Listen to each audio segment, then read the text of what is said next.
मसीह में आप सबों को सलाम। जय मसीह की। Praise the Lord. खुदावंद का शुक्र करते हैं आज के दिन के लिए जो उसने हमारे ज़िंदगी में ठहराया। आज 3 अक्टूबर का महीना है और दिन है, और आज के दिन तक खुदा ने हमारे ज़िंदगी में जो मेहरबानियाँ किए हैं उस तमाम बातों को याद करते हुए मैं खुदा का शुक्र करता हूँ। आपके जीवन के लिए भी खुदा का धन्यवाद करता हूँ। ये साल कैसे निकल गया, बहुत जल्दी निकल गया, क्योंकि मार्च के महीने से लगा लॉकडाउन। महामारी के चलते इंसान के ज़िंदगी के अंदर खौफ, एक दूसरे के प्रति खौफ और कई प्रकार के वातावरण में डूबा हुआ इंसान आज के तारीख में कईयों की ज़िंदगियों में जो उन्होंने बीते वर्षों से या बीते समयों में अपने जीवन में कई प्रकार के सपने देखे, कई प्रकार की उनकी प्लानिंग रही, पर उस प्लानिंग में इस महामारी के चलते पानी फिर गया। खुदा ने इंसान के विचारों को बदल दिया, उसकी योजनाओं को नहस तहस कर दिया। प्रिय भाइयों, जब हम परमेश्वर के कलाम पर हम देखते हैं इंसान के विचारों को, इंसान के योजनाओं को, परमेश्वर जो सर्वशक्तिमान खुदा है, सर्वज्ञानी है, सर्वव्यापी परमेश्वर है, सर्वशक्तिमान परमेश्वर है, उसने इंसान के योजनाओं को बदल डाला। आज भी वही हो रहा है, और इतने महीनों में इंसान के ज़िंदगी में अगर हम दृष्टि करें, निगाह डालें, बहुत ही गंभीर, बहुत ही समस्यापूर्वक और बहुत से चिंताओं से भरा माहौल ज़िंदगियों में देखने को मिलती है। और आज की तारीख में भी इंसान दूसरे इंसान से डरता है। ये तो होना ही था, क्योंकि खुदा के कलाम पर यह सब कुछ लिखा हुआ है कि मनुष्य का पुत्र आने से पहले इस दुनिया में क्या कुछ घटने वाली है। आज प्रिय भाइयों बहनों, हम थोड़ा सा समा हम खुदा के कलाम से हम देखेंगे और खुदा के कलाम पर हम जाएंगे, ध्यान लगाएंगे कि इंसान आज जो अपने जीवन भर करता है, क्या वो पूर्ण रूप से उसके जीवन में फ़ायदा होता है कि नहीं। जैसे मैंने अभी पहले बताया, इंसान की योजना तहस नहस खुदावंद करता है, और सचमुच में आज भी बहुत सारे लोग अपने जीवन में संघर्ष कर रहे हैं, चिंताओं में डूबे हुए हैं, क्योंकि बहुत सारों के जो नौकरियां वो जा चुकी हैं। वो सोच रहे हैं कि आगे कैसे होगा। देश विदेशों में बैठे हुए हैं जो लोग, वो भी चिंताओं में डूबे हुए हैं। तो जो इंसान करता है उसका प्रतिफल तो मिलता है, पर जो कार्य जो पूरे ध्यान लगा करके वो करता है वो सारा बेकार है। ये मैं नहीं कहता, खुदा के कलाम बताता है। जहाँ हम सबोपदेशों की पुस्तक हम देखें, उपदेश का दी पुस्तक और उसका पहला अध्याय, वहाँ जो उपदेशक ज्ञान से परिपूर्ण राजा सुलेमान का लिखा ये पुस्तक है, इंसान के बारे में लिखता है। दूसरे आज से हम देखेंगे, यहाँ लिखा है उपदेशक का ये वचन है, व्यर्थ ही व्यर्थ, व्यर्थ ही व्यर्थ, सब कुछ व्यर्थ है उस सब परिश्रम से जिसे मनुष्य धरती पर करता है, उसको क्या लाभ प्राप्त होता है। एक पीढ़ी आती है और दूसरी पीढ़ी जाती है, एक पीढ़ी जाती है और दूसरी पीढ़ी आती है, परंतु पृथ्वी सर्वदा बनी रहती है सूर्य उदय होकर अस्त भी होता है और अपने उदय की दिशा को वेग से चला जाता है। प्रभु इस कलाम पर पढ़े सुने जाने पर आशीष थे। यह हमने जिस रीति से पढ़ा है, इंसान का परिश्रम, जी हाँ प्रिय भाइयों बहन, उसका जो परिश्रम है, इंसान कड़ी मेहनत करता है। परिश्रम के बारे में यहाँ लिखा हुआ है, जो भी सब परिश्रम जो इस धरती के ऊपर इंसान करता है, लिखा हुआ है, उसको क्या लाभ प्राप्त होता है, क्या लाभ प्राप्त होता है। इंसान जो कड़ी मेहनत करता है। आज के तारीख में बहुत सारे लोग चले गए इस दुनिया से, महामारी के और अन्य रोग के जरिए से, माध्यम से दुनिया को छोड़कर चले गए। और कई ऐसी विदाई हुई है, जैसे किसी जानवरों को फेंका जाता है, गड्ढे खोद करके जानवरों को फेंक करके उसको दबाया जाता है, दफना दिया जाता है, और कई तो आग के हवाले किए जाते हैं। जैसे गैस का तंदूर है, आजकल पता ही है, इलेक्ट्रिक जो तंदूर है, उसमें भी लाश को डाल दिया जाता है और 2 मिनट के बाद वो खाक में तब्दील हो जाता है। एक अच्छी विदाई नहीं मिलती।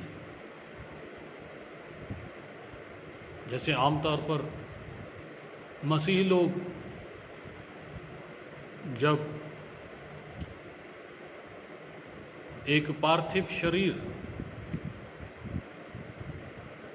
की जो विदाई लोग करते हैं बड़े इज्जत के साथ, दोस्त मित्र रिश्तेदार सारे शोक के माहौल में एकत्रित होकर के कब्रिस्तान में, और वहाँ पादरी साहब जनाजा पढ़ते हैं और इज्जत के साथ व्यक्ति के पार्थिव शरीर को बॉक्स में रख करके गड्ढे में उतारा जाता है, मिट्टी दी जाती है, और उसके बाद दुआ प्रार्थना करके फुनरल सर्विस ऐसे किया जाता है। बाद में कुछ समय बाद यादगारी की एक मीटिंग रखी जाती है, और परिवार के और बहुत सारे जो जान पहचान के लोग उस दिन में एकत्रित होते हैं, और जो व्यक्ति जो गुज़र चुका होता है उसके यादगिरी में 2 लफ्ज़ लोग शेयर करते हैं। और कई जो लोग इन दिनों में जो महामारी के समय पर गुज़र गए, उधर ना रिश्तेदार, ना कोई प्रेमी, ना कोई ज़्यादा कोई लोग एकत्रित हुए, बल्कि चंद लोग, और वो भी हेल्थ डिपार्टमेंट के लोग, उस लाश को ले जा कर के, जैसे लावारिस लाश को जलाया जाता है, वैसे ही उस व्यक्ति जो मरने वाला व्यक्ति, उसकी लाश को ऐसे अंतिम विदाई दी जाती है। बहुत दुख की बात है। और कहने का मतलब है कि इंसान बहुत कुछ सोचता है, करता है, परिश्रम करता है। मान लो परिश्रम करके बहुत सारा धन कमाया हो, जायदाद इकट्ठी की हो, पर क्या फ़ायदा, उसका कोई फ़ायदा नहीं।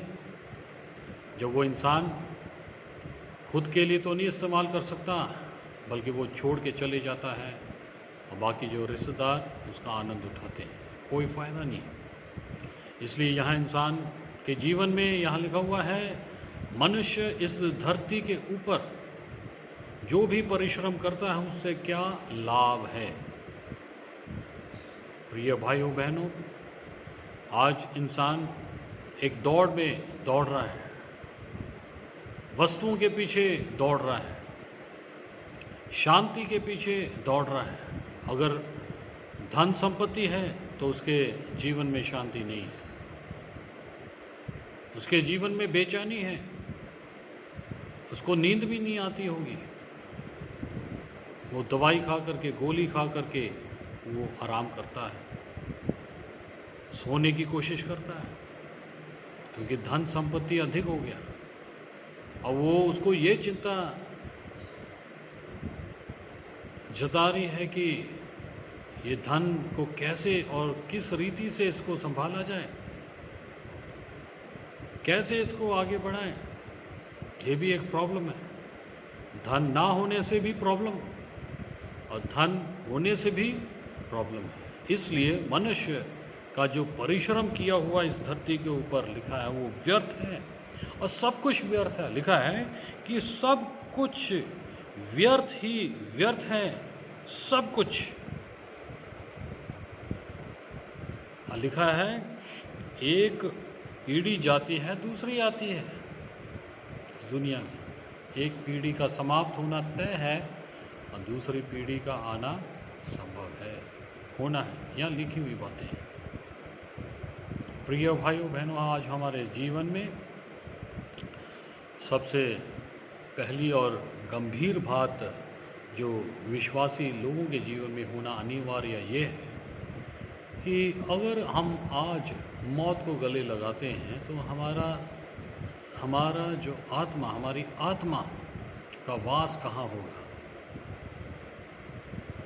बहुत कम लोग इस बात को गंभीरता से अपने जीवन में लेते हैं, सोचते हैं, विचार करते हैं। और कई लोग तो सोने के वक्त इस बात का विचार करते हैं कि सोते सोते अगर सोएंगे परमानेंट तो हमारी जो आत्मा वाकई खुदा में विश्राम करेगी या कहाँ जाएगी या भटकेगी। जी हाँ प्रिय भाइयों बहनों, बहुत लोग सोते वक्त इस बात का विचार करते हैं, पर जो खुदा में है, खुदा में पक्के ईमान में है और विश्वास योग्य है, उनको घबराने की ज़रूरत नहीं है। चाहे वो सोते सोते हुए इस दुनिया से यात्रा करें, दिन पर यात्रा कर लें, यानी कि जीवन का अंत, उनको परवाह करने की ज़रूरत नहीं है, क्योंकि उनको यकीनन मालूम है कि वो प्रभु में विश्राम करेंगे, प्रभु में आराम करेंगे। जिस रीति से पौलुस रसूल फिलिपियों के खत में एक बात लिखता है, वहाँ लिखता है कि 1:21 में लिखा हुआ है, शायद 21 या 22 में फिलिपियों का खत हम निकालेंगे और उसमें लिखा हुआ है, जीना मेरे लिए जीना क्या है, मसीह है, और मर जाना लाभ की बात है। लाभ की बात है मर जाना, जीना मसीह में, यानी कि मसीह में जीना है। और जीना मसीह की गवाह बन के जीना है। मसीह की गवाही अपने जीवन में होने की ज़रूरत है। जब हम ज़िंदगी बिता रहे हैं इस दुनिया के ऊपर, बहुत सारे जो लोग हैं ज़बानी रीति से बोलते तो हैं कि हम मसीह में हम जी रहे हैं, पर थोड़ा सा उनके ऊपर अत्याचार आ जाए, विपत्ति आ जाए, बीमारी आ जाए, तब पता लगता कि वाकई वो मसीह में जी रहे हैं या जीवित रहना मसीह है उनके लिए। क्योंकि बहुत सारे लोग, विश्वासी लोग, बताना चाहूँगा कि वो इस बात से अज्ञान है। पहला पत्रस 2:21 में क्या लिखा हुआ है कि मसीह ने क्यों बुलाया। मसीह ने एक ख़ास मकसद के लिए भी बुलाया है। बहुत सारे जो लोग चंगाई के लिए, चमत्कार के लिए और आशीष, कौन सी आशीष, वो ज़मीनी आशीष, दुनिया के वस्तुओं की आशीष के कारण ही प्रभु को स्वीकारे हैं, जो कि बिल्कुल गलत है और बाइबल के कॉन्सेप्ट में नहीं है ऐसे। क्योंकि मैं बताऊंगा, शेयर करूंगा कि क्यों ये गलत है। यहाँ पहला पत्रस उसका दूसरा का 21 में लिखा हुआ है। बहुत लोग कहते हैं कि खुदावन ने मुझसे बात की, मुझे मेरे नाम ले करके पुकारा और खुदा ने मुझे बुलाया, चाहे वो सेवकाई में हो, चाहे वो विश्वास में आगे बढ़ने के लिए हो। पर ये नहीं जानते कि क्यों बुलाया है। यहाँ हम देखेंगे पहला पत्रस का 2 के 21 में लिखा, और तुम इसी के लिए बुलाए भी गए हो, क्योंकि मसीह भी तुम्हारे लिए दुख उठाकर तुम्हें एक आदर्श दे गया है कि तुम भी उसके पद चिन्हों पर चलो। तुम भी उसके पद चिन्हों पर चलो। कौन से पद चिन्हों पर चलने की बात कर रहे हैं? मसीह ने इसलिए बुलाया कि तुम्हारे लिए दुख उठा करके एक आदर्श दे गया। He had set an example for us as he suffered for us. हमारे लिए वो दुख उठाया, हमारे गुनाह के खातिर दुख उठाया, काल्वरी क्रूस पर उसने जान दी। और उसके सामने परीक्षा भी आई। परीक्षा को फेस कब किया? 40 दिन बिना खाए पिए उपवास किया और शैतान प्रकट हुआ।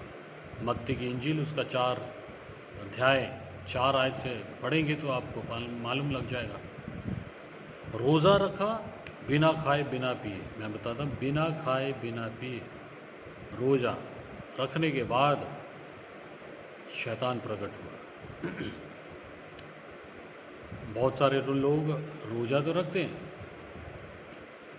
मुझे याद है कि नाइजीरिया में एक पास्टर ने रखा और ये ज़िद पकड़ करके कि 40 दिन और रात रोज़ा वो रखेंगे, पर उनसे नहीं हुआ, उनकी मृत्यु हो गई। देखो, खुदावन ने ये नहीं कहा कि मेरी बराबरी करो, पर कुरिन्थियों की पत्री में लिखा है कि वो हमें उतना ही तकलीफ देगा जितना हमें सहने की क्षमता हो, कैपेसिटी हो।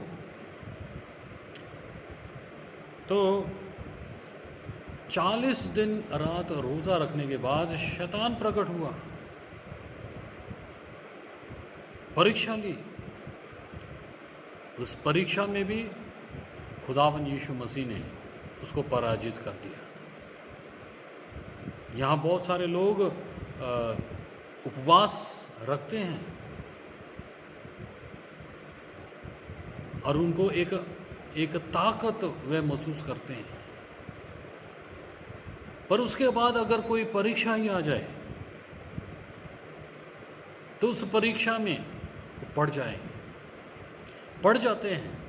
उनका विश्वास कमज़ोर हो जाता है और विश्वास कमज़ोर होने के साथ साथ तब हमें देखने की ज़रूरत है कि हमारा विश्वास कहाँ गया। हमारा रोज़ा जो हमने रखा, खुदावन के साथ गिड़गिड़ा करके हमने प्रार्थनाएं की, पश्चाताप किया और इतना प्रार्थना करके आत्मिक रीति से हम मजबूत हुए। थोड़े से परीक्षा आने से हमारे विश्वास डामाडोल हुए, डगमगा आए, बीमारी आ गई, तंगी आई। जैसे कि मैंने पहले बताया, नौकरियां चलेगी, कहाँ गया विश्वास? विश्वास डगमगा गया। उनको ये भी नहीं मालूम, जैसे फिलिपियों की पत्री में लिखा हुआ है पहले के 21 में, कि क्योंकि मेरे लिए जीवित रहना मसीह और मर जाना लाभ है। मेरे लिए जीवित रहना मसीह, यानी कि जब जीवित रहना मसीह है तो मसीह के दुख उठाने के वो तमाम बातचीत को हमें समझने की ज़रूरत है कि जीना मसीह क्या है, दुख उठाना है। अगर बीमारी आती है, बीमारी का सामना करना है। तंगी आती है, तंगी का सामना करना है। और मुसीबत क्लेश आते हैं, उसका सामना करना है। ये नहीं कि मुसीबत क्लेश में समझौता कर लें और विश्वास का डावाडोल हो जाए, ऐसे नहीं हो। प्रिय भाइयों बहनों, सबसे पहले हमें ये जानने की ज़रूरत है कि मसीह ने वाकई हमें बुलाया। अगर बुलाया है तो क्यों, किस लिए बुलाया है। वो एक आदर्श दे के चला गया। कौन सा आदर्श है? कि हमारे लिए दुख उठाकर हमें एक आदर्श दे गया है कि तुम भी उसके पद चिन्हों पर चलो, उसके पद चिन्हों पर चलो। We have to follow his foot steps. जो भी उसने हमारे लिए सहा। हो सकता है कि उतना बड़ा दुख, उतनी बड़ी मुसीबत ना हो, पर जितनी मुसीबत हम झेल रहे हैं उसको विश्वास योग्य होकर हम झेलें। उसमें कई बार ये भी देखा जा सकता है, कई विश्वासियों के जीवन में, कई पासबान के जीवन में कोई तकलीफ़ आता है, प्रश्न चिन्ह लगाते हैं कि खुदा क्या यही दिन देखने को मिल रहा है हमें। प्रश्न। आपको मालूम है कि इस्राएली लोग जब यहोवा परमेश्वर जब चंगाई चमत्कार दिखाते थे, तब उनका विश्वास बना रहा। और जब वो थोड़े से तकलीफ में आ गए, परमेश्वर को भुला दिया। परमेश्वर के जो नियुक्त किए दास के खिलाफ वो होंगे, गिड़गिड़ाना, रोना, शिकायत पर शिकायत करने लगे। क्या यही है कि विश्वासी का प्रमाण? क्या हमारा विश्वास वाकई में मजबूत है? प्रिय भाइयों बहनों, हमें कोई और के माफक नहीं, इस्राएलियों के माफक नहीं, बेशक हमें थोड़ा बहुत हमें आयूब के जीवन को देख करके हमें सीखने की ज़रूरत है। आयूब के जीवन में बहुत तकलीफ़ें आई। कौन सी तकलीफ़ है आप सब समझते हैं। जितने भी मेरे भाई बहन इस प्रचार को देख रहे हैं, मेहरबानी करके आयूब की पुस्तक पढ़ करके थोड़ा संयम और विश्वास खुदावन के प्रति बनाएं। आयूब के जीवन में क्या हुआ? उसके तमाम बच्चे कितने थे? 7 बेटे 3 बेटियां थी। और आयूब उनके विषय को लेकर चिंतित हुआ करता था, उनको पवित्र करता था कि शायद वो कोई पाप में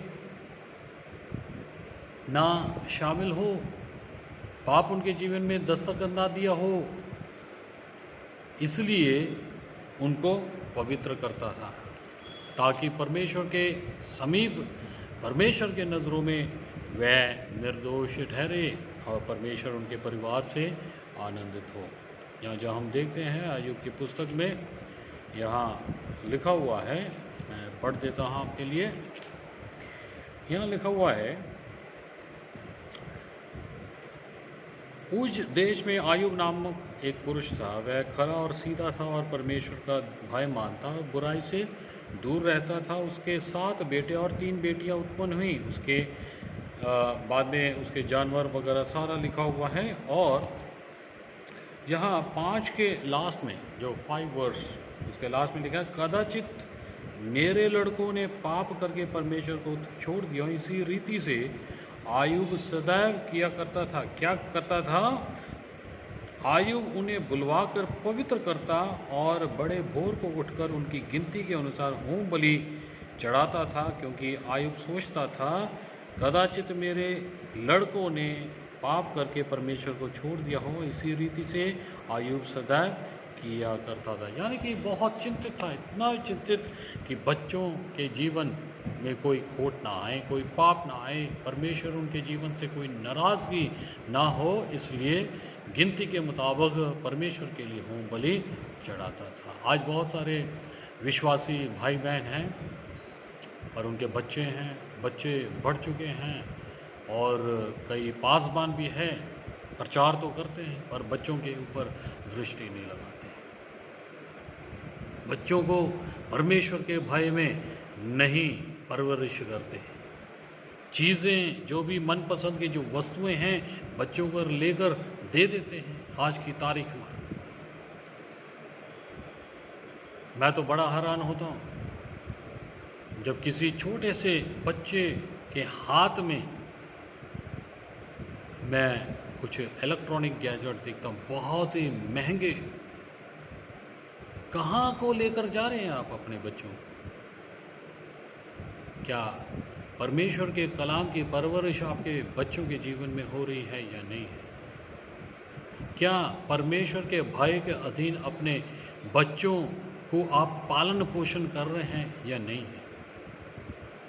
यहाँ लिखा है कि वो चिंतित करता था, चिंतित होता था कि शायद मेरे बच्चों ने परमेश्वर के दृष्टि में पाप करके परमेश्वर को भुला ना दिया हो, इसलिए बच्चों के पाप और बच्चों को पवित्र करता था होम बलि चढ़ा कर।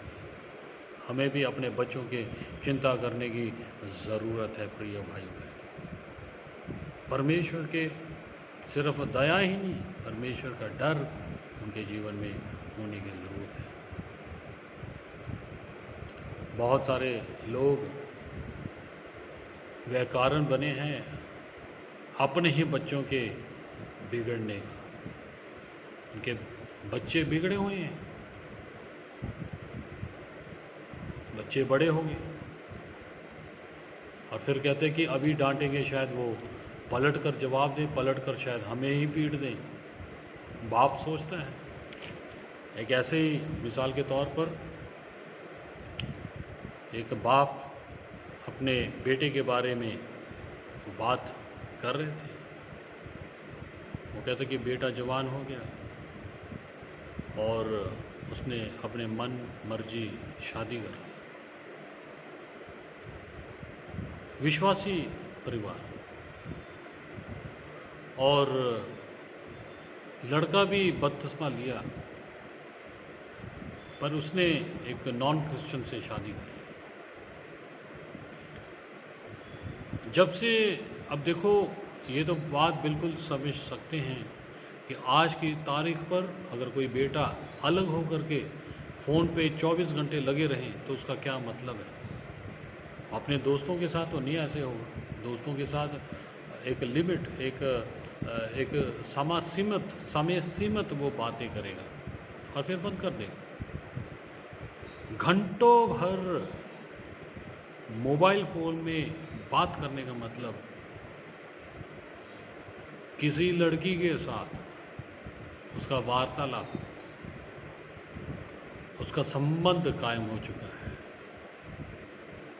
ऐसे बाप ने देखा, क्योंकि उन्होंने मुझे बोला कि ऐसे घंटों भर रहता है, वो बाहर निकल जाता है घर से शादी से पहले, और कुछ महीनों बाद लड़के ने तय किया उस लड़की से शादी कर। बाप ने डायरेक्ट भी हिम्मत नहीं हुई कि उसको समझाएं। वो अपने बीवी को कहता था, यानी कि लड़के की माँ को कहता था। लड़के का जो माँ का समझाना तो सब मालूम ही है, इतना कोई सीरियस या स्ट्रिक्ट नहीं होता।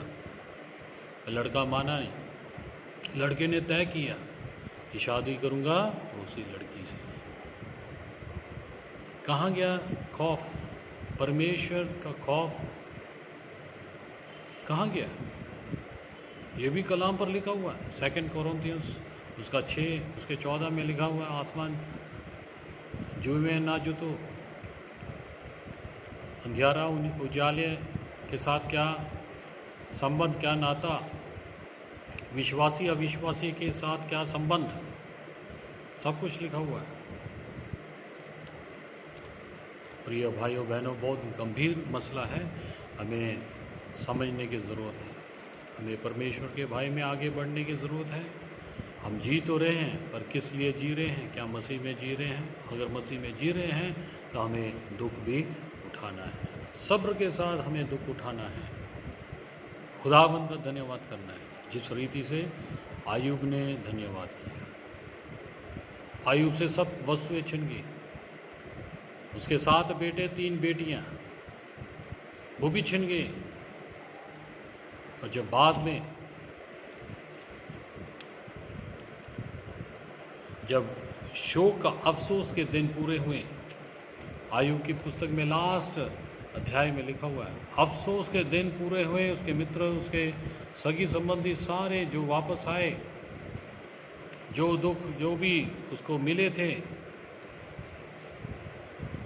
वो सब कुछ याद करते इकट्ठे हुए, अफसोस किया, खाया पिया, भोजन किया।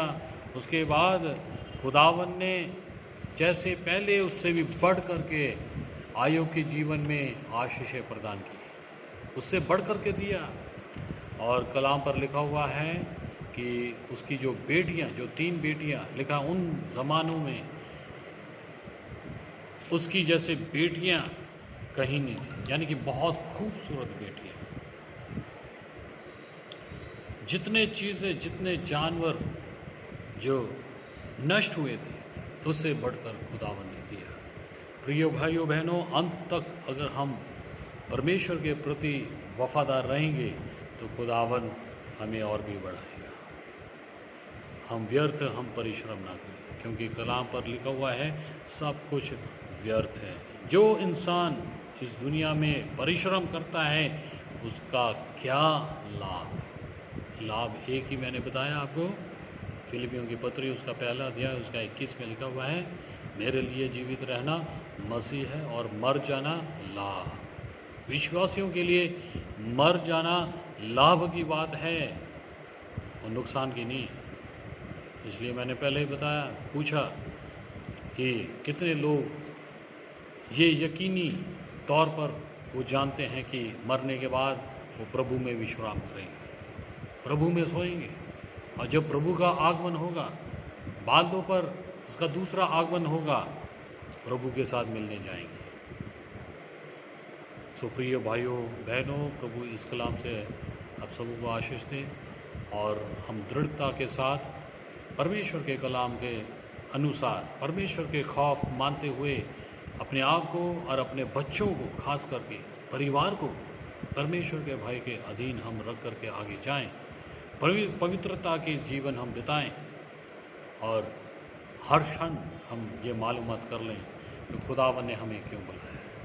आज का जो दुख है, तकलीफ़ है, वो थोड़े ही होंगे, इसको हम झेल लें, आगे बढ़ें, खुदा का शुक्र करें, धन्यवाद करें और खुदा में वफादार रहें। प्रभु सबको आशीष दें। आइए हम अपने जीवन को जांचें, पड़ताल करें, अगर कोई कमी है तो प्रभु से हम माफ़ी मांगें। खुदा सबको आशीष दें।